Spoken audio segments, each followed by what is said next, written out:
Assalamualaikum warahmatullahi wabarakatuh. Perkenalkan, nama saya Romadhoni Kusumananda Priyadi dengan NIM 23050974063. Di sini saya akan menjelaskan mengenai transport layer dan application layer. Di materi ini kita akan belajar penjelasan fungsi serta protokol dari transport layer dan application layer. Langsung saja, transport layer adalah lapisan keempat dalam model OSI yang mengelola komunikasi antara aplikasi di dua perangkat. Lapisan ini memastikan data dikirim dengan akurat dan berurutan. Fungsi dan protokol transport layer. Fungsi transport layer ini adalah membagi data menjadi segmen, mengatur aliran data agar tidak berlebihan, serta mendeteksi dan mengoreksi kesalahan. Nah, protokol transport layernya yang digunakan meliputi TCP yang menjamin keandalan dan UDP yang lebih cepat namun tanpa jaminan integritas data.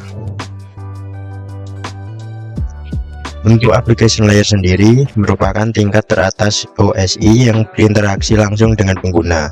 Lapisan ini menghubungkan aplikasi pengguna dengan layanan jaringan. Untuk fungsinya sendiri adalah menyediakan layanan jaringan yang dibutuhkan oleh aplikasi pengguna, seperti contohnya pengiriman email, browsing web, atau pencarian domain. Protokol application layer yang umum adalah HTTP untuk web, SMTP untuk email, dan DNS untuk resolusi nama domain. Oke, untuk studi kasusnya sendiri adalah sebuah perusahaan kecil ingin mengimplementasikan jaringan komputer sederhana yang memungkinkan komunikasi antara server dan klien menggunakan protokol TCP dan UDP. Perusahaan ini membutuhkan layanan HTTP, web server menggunakan protokol TCP. Yang kedua, FTP atau file transfer menggunakan protokol TCP. DNS, domain name system, menggunakan protokol UDP.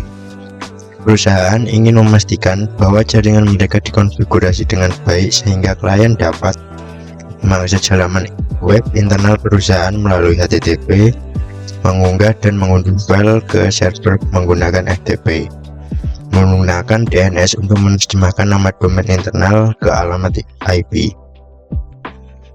Untuk implementasi layanannya, konfigurasi server agar dapat menjalankan layanan HTTP, FTP, dan DNS. Konfigurasikan PC klien agar dapat mengakses layanan tersebut. Untuk simulasi transport layer, TCP versus UDP. Lakukan pengujian komunikasi antara klien dan server menggunakan protokol TCP dan UDP. Langsung saja, untuk implementasinya kita akan menggunakan Cisco Packet Tracer.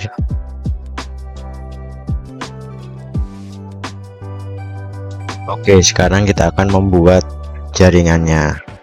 Di sini yang kita butuhkan adalah satu server, 3 PC client, 1 switch, dan 1 router.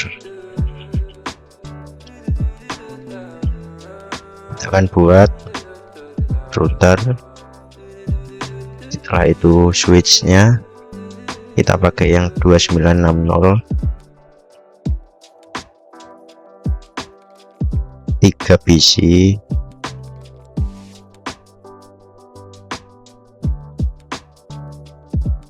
dan 1 server. Kita sambungkan dulu menggunakan kabel-kabel.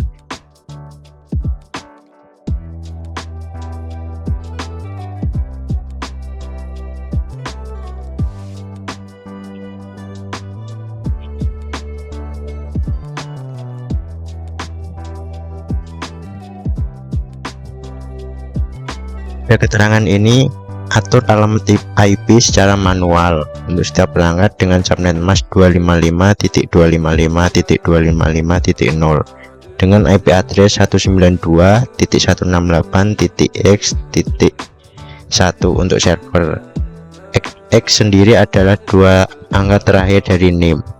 Nah, di sini langsung saja kita masuk ke desktop, kita konfigurasi IP address-nya. Untuk server sendiri yaitu 192.168.63 adalah NIM saya, dan .1 subnet mask 255.255.255.0. Untuk default gateway-nya sendiri adalah 192.168.63.254.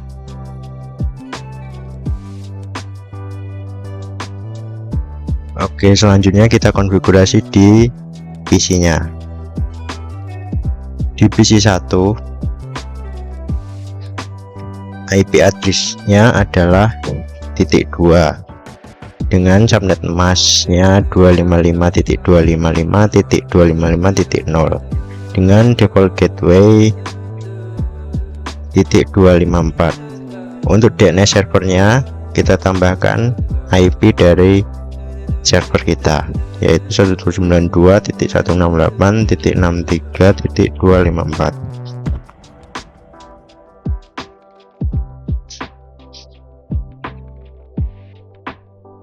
Oke, sekarang untuk yang PC selanjutnya,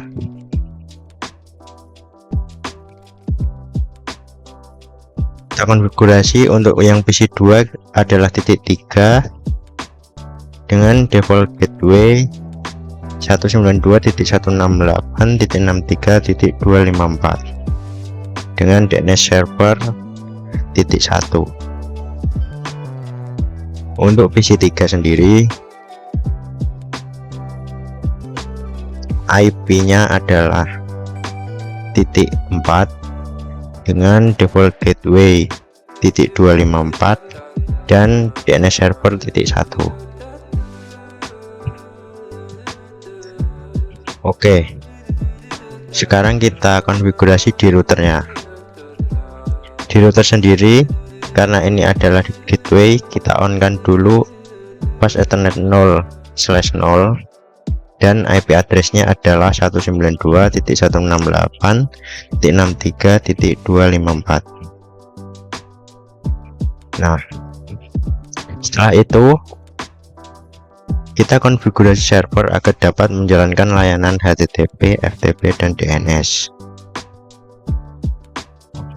Di sini kita masuk ke server, kita masuk ke bagian service.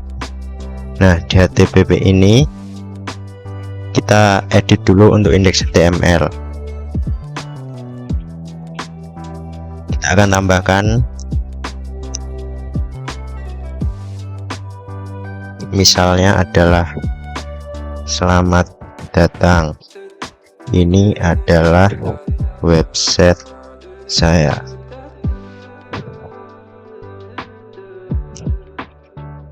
Oke, kita save, override.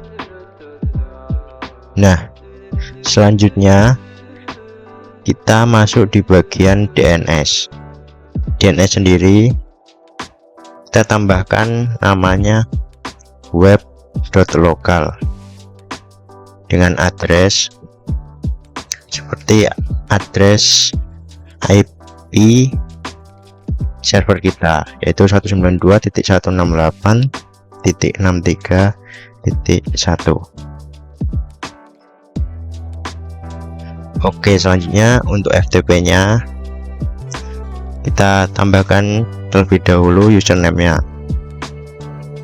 Kita akan buat misal Doni dan passwordnya Doni. Kita centang semuanya, write, read, delete, rename, dan list. Kita add.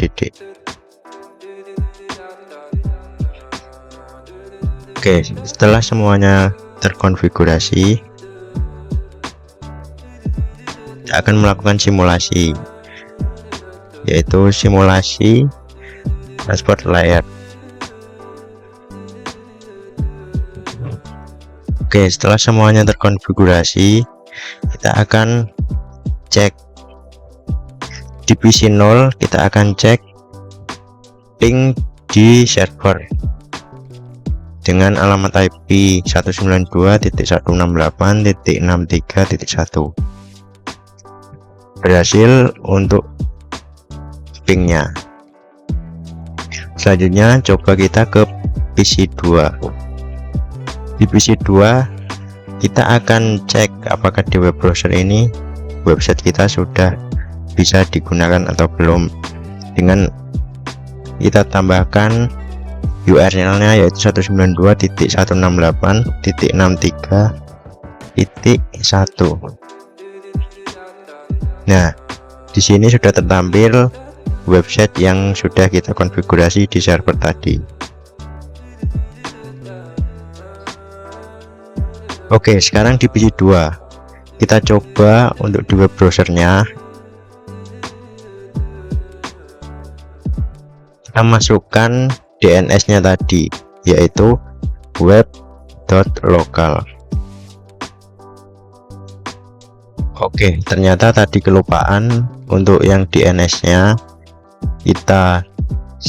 DNS servisnya kita on-kan terlebih dahulu agar bisa untuk digunakan. Kita coba ulang.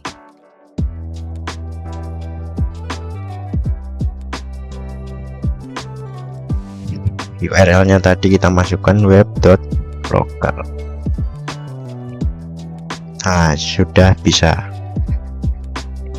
Di sini kita akan mengirimkan paket di simulation. Apakah kita akan cek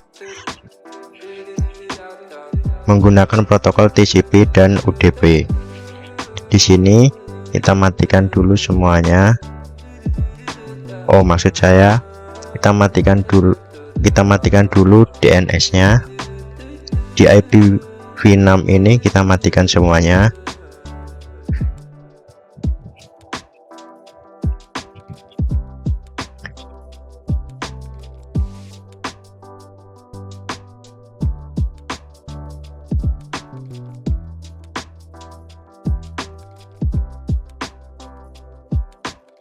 Di sini di MISC-nya kita matikan semua kecuali FTP, TCP, dan HTTP.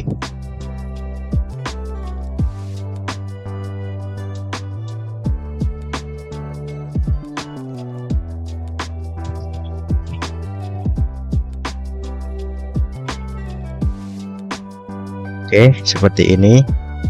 Kita akan coba di PC 2 tadi. Kita akan masuk ke web browser.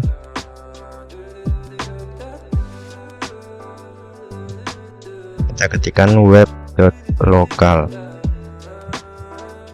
Nah, setelah itu kita coba.